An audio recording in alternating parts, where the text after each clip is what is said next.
The little girl was shocked to see that the pool, clearly labeled ladies only, was packed with a crowd of men. Her father explained that girls weren't allowed to swim in public, but the girl didn't accept that and started complaining. To calm her down, her father offered her a nickel to buy a hot dog. She flat out refused. I don't want to buy it. I want to win it. Her father assumed it was just a passing phase, so he didn't take her interest seriously, but he underestimated her determination to follow her dream. She sang every day, holding on to her instrument. She sang at home, and she sang in her father's shop. She sang during the day and even at night. Her singing annoyed the entire family, and even got the neighbors to file complaints. Even late at night, she wouldn't stop. Eventually, her father gave in and tossed his swimsuit away. The next day, the family headed to the beach. Her father tied one end of a rope securely around her waist and held onto the other end from the pier. He told her to take it slow and be careful, but the girl ignored his warnings and dove straight into the ocean. To everyone's surprise, she showed incredible talent. In the water, she moved like a fish. Together, they swam a lap around the dock.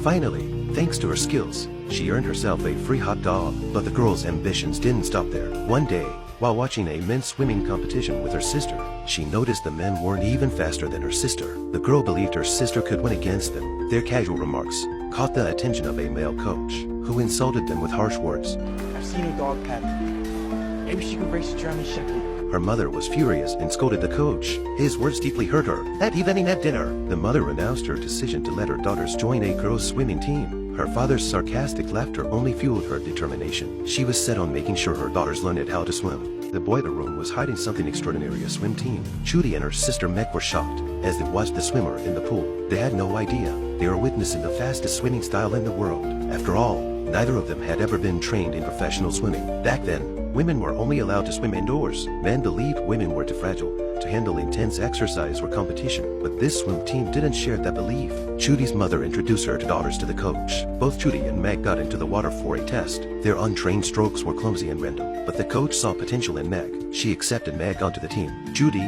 on the other hand, only moved one leg and looked like she was drowning. The coach rejected her. Judy's mother tried to convince the coach to give her a chance, so the coach offered a compromise. Judy could burn the boiler as her job, and after work, she could swim. Her mother agreed to the terms, but the fee for each swimmer was $2. When Judy's mother told her father about it, he refused. He argued that swimming should be free, and insisted he was saving up for a telephone. Without arguing further, Judy's mother turned and left.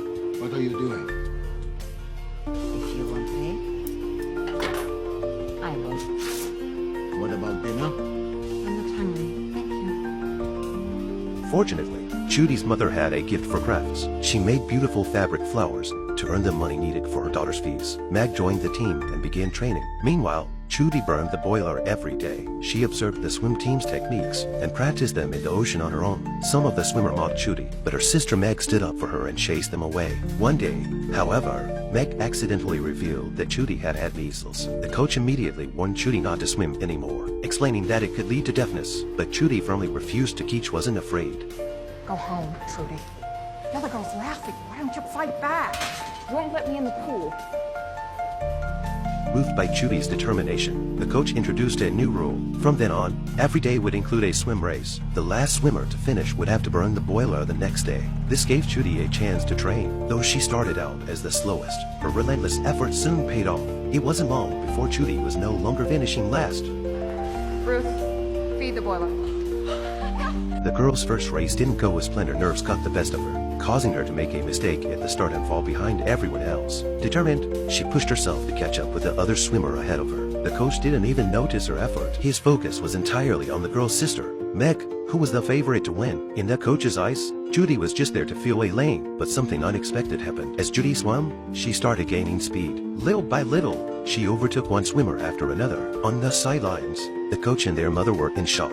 They couldn't believe that Judy had climbed all the way to second place without anyone realizing. Even the commentators were baffled. They didn't recognize this girl who seemed to come out of nowhere. And then, Judy's speed surged again. She moved past the final swimmer in front of her and took the lead. The girl no one believed in had just won the race. Despite her shaky start, Judy's victory made headlines. And even her father, who had never supported his daughter's swimming dreams, couldn't hide his pride. She began competing in more races, winning numerous trophies, and even breaking statewide swimming records. Her success inspired many other girls to take up swimming. During one competition, Judy shattered the 200-meter world record. Their proud mother, thrilled with Judy's achievements, brought the first-place trophy home to their father. slamming it down in front of him. She boasted about their daughter's success, but their father remained indifferent. He quietly tucked the award into a drawer without much reaction. Instead, he tried to set Judy up with a potential match, believing it was time for her to settle down and get married. One day, Judy went on a walk along a bridge with a man her father had introduced. Suddenly, they heard Meg's voice calling for help. Meg was hanging from the edge of the bridge, and Judy rushed to save her. But in the process, Matt playfully pulled Judy into the water. The man, panicked, leaned over the railing and scrambled to find someone for help, unaware this was just a regular game between the sisters. The two swam back home, laughing, but were met with their father's anger. He scolded them harshly and punished them by banning them from swimming practice for 2 days. Judy was invited to participate in the Olympic Games, but the coach wouldn't let female swimmer move around on the ship, and they could only race using the breaststroke. This was because the coach had once challenged the English Channel 21 times using the same stroke. The stroke I used to swim the English Channel 21 times. Did you ever make it across, Mr. Wolf? One day I will. Judy boarded the ship heading to the Olympics, but she had no idea the unfair treatment that was about to come. On the ship, male athletes had the freedom to move around, while Judy and the other women were stuck in the cabin. They hadn't trained for a whole week. The coach's excuse was it was for the girls' safety. Judy looked at the male athletes training freely and felt envious. What about Paris? Do we get to train there? The coach told her they could only swim when the race started. At the 1,920 for Paris Olympics, the girls knew they wouldn't be able to train before the event. They hadn't been in the water for a whole 20 days. The coach didn't even care whether they won or not. Despite all this, Judy still managed to win a bronze medal with her hard work. But she wasn't happy, she just felt helpless. When Judy came home, no one celebrated her. Everyone was cheering for the men's swim team. Judy had to carry her own luggage back home. As soon as she walked in, she saw all her trophies packed away in a box. She knew her swimming career might be over. The women's swim team had disbanded. No funds, no coach. While she was away, her sister Meg had gotten engaged, but the person she was marrying wasn't someone Meg liked. It was a butcher her father had introduced her to. Meg had clearly given up on her own fate. Judy felt like it was all her fault for not winning the gold, and that's why things had turned out this way. Do you think people around here care if you win or lose? 2 girls from the butcher shop? We can't win. People, they don't want us to be heroes. They don't want us to be anything. Meg had to accept it, but to Judy, her sister Meg was a hero. Judy slowly began to accept her current life, until one day, a few girls came to see her. They told her they were only allowed to learn swimming because of her. The girls said they hoped one day they could be like Judy. Their words made Judy think. She saw how the girls were forbidden from swimming just because they showed a bit of leg. She watched the film and made up her mind. She was going to challenge the English Channel. You drive your car, and I'll swim to New Jersey. You will swim to Jersey. About 7 miles across the roadway from our current point. We'll make a deal. If I make it, the AO pays my way to the channel. The man didn't think Judy could pull it off. After all, the distance between the two places was 7 miles. The coach wanted to give her more time, but Judy said she could finish in 4 hours. To his surprise, the man pushed her further, saying she had to do it in 3 hours. If she managed, he'd cover all her expenses and take her out for a nice meal. Obviously, the man didn't believe she could do something so tough. They arrived at the starting point of the race, and a lot of people pulled out their watches to start timing. Since there was no guide boat, the coach reminded Judy of the important details, like using the sun and the lighthouse to keep track of her direction. Without hesitation, Judy jumped into the sea, and the timer started. The man drove off, already heading to the restaurant near the finish line. As time passed, Judy was still swimming out in the ocean. Just then, a ship appeared ahead of her. At first, she didn't notice it, but once she did, she quickly reacted, swimming away and avoiding the ship's path. Meanwhile, the man was watching the clock. Thinking the cree time had passed, he happily walked over to the coach, thinking Judy had failed. But when he opened the car door, he was stunned to see Judy already on shore. She swam the 7 miles in 2 hours and 56 minutes. The man's assistant confirmed the time, and he just stood there, shocked. Judy and the coach went to the restaurant and had a big celebratory meal. Back home, her mother was waiting. Judy excitedly told her everything that had happened that day, and how she was going to challenge the English Channel next. Her mother was really worried. Even though she supported Chucky's swimming dreams, she was still deeply concerned about how dangerous it all was. She couldn't understand where Judy got the courage from. Judy smiled and told her, "The courage comes from you." Her mom, though worried, still chose to support Judy. Judy drank a bottle of tea handed to her by her coach, only to start vomiting moments later. She quickly realized the coach had sabotaged her, At that time, women weren't allowed to swim competitively, and Judy had fought hard to secure this chance. She wanted to challenge the status quo and began her attempt to swim across the English Channel with determination and confidence. However, her narrow-minded coach didn't support her. Before Judy got into the water, he insisted she use the breaststroke technique, but Judy ignored him and swam brilliantly. Aside from her family and former female coach, no one believed she could succeed. Soon, Judy covered for miles, with reporters and officials documenting the challenge from a nearby boat. Her coach, displeased with her progress, held up a sign telling her to slow down. Judy ignored him, staying focused and performing well. Frustrated, the coach stormed back to the cabin. He then came up with a devious plan, picking up an apple. He approached Judy, offering her fruit. Pretending to help replenish her energy, Judy swam to the boat's edge. But when the coach leaned over to hand her the fruit, it became clear this was no act of kindness. He was trying to disqualify her, as the rules forbid any physical contact during the challenge. When his plan failed, the coach grew even angrier. Watching Judy power through the waters, he decided to take things further. Grabbing a bottle of tea laced with a laxative, he offered it to Judy under the guise of hydration. Judy, already suspicious, hesitated but eventually drank it, unaware of the tampered contents. Moments later, her speed began to drop. She became dizzy and started vomiting, her body barely holding on. Despite her physical deterioration, Judy pushed forward, refusing to give up, but the effects of the tea were strong, leaving her on the brink of unconsciousness. Feigning concern, the coach falsely declared the challenge over. Reporters captured everything, as Judy's attempt ended just short of 7 miles. The coach jumped into the water to rescue her, and news reports painted Judy as reckless, mocking her for barely covering a few miles. The narrative reinforced the belief that women were incapable of such feats. Meanwhile, a coach, with a smug expression, looked on at Judy's failed attempt, satisfied with his underhanded sabotage. A mysterious man suddenly appeared. He had been observing Judy for a long time. The first half of her previous challenge was flawless, and he didn't believe she would drown for no reason. After much thought, they concluded that the only possible mistake was the tea the coach gave Trudy. It was clear the coach never wanted a woman to surpass him. Trudy's sister suggested exposing the shameless coach through the media, but the man stopped her. He pointed out that no one would believe the words of a failure. If Trudy wanted to change things, the simplest way was to try again and successfully swim across the English Channel. After some thought, Trudy made up her mind. She packed her belongings and prepared for another attempt.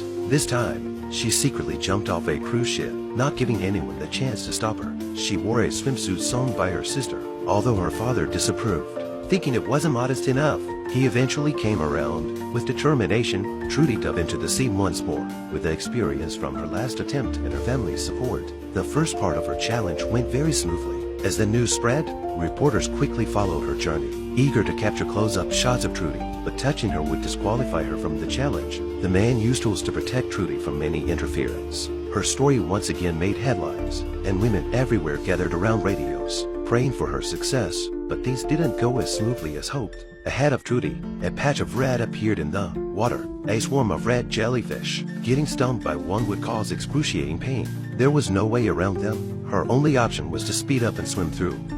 They're leaking. I can't see.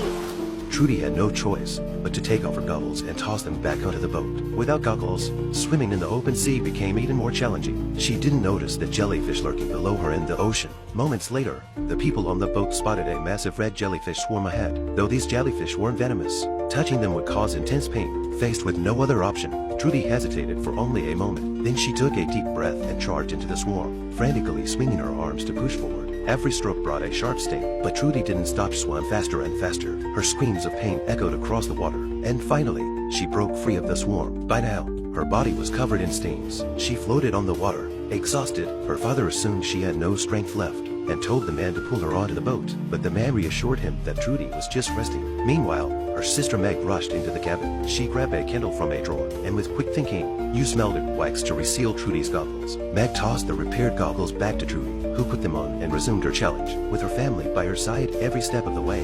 Trudy no longer feared the icy cold water. She kept swimming toward her goal. By now, she had been in the water for 8 hours. Trudy was utterly exhausted. The ocean currents were so strong that she was barely making progress. Seeing her sister struggling, Meg looked concerned. Without hesitation, she took off her jacket and leaped into the ocean. Meg knew Trudy wouldn't allow herself to lag behind someone else. Her presence reignited Trudy's determination. She swam harder, closing the gap between her and Meg. But soon, Meg ran out of strength and had to stop. Trudy told Meg to tell the people on the boat she was hungry. The man quickly prepared fried chicken for Trudy to eat. Meanwhile, Meg climbed back onto the boat, shivering and frowning. The icy water of the season was unbearable, and yet Trudy had endured it for so long. But trouble always arrives unexpectedly. A dense fog rolled in, covering the sea. This was the most dangerous part of the English Channel, where many challengers had failed and disappeared. They encountered a shallow barrier, where the guide boat couldn't proceed further. With nightfall approaching, Trudy's father urged her to give up the challenge. What would Trudy choose to do?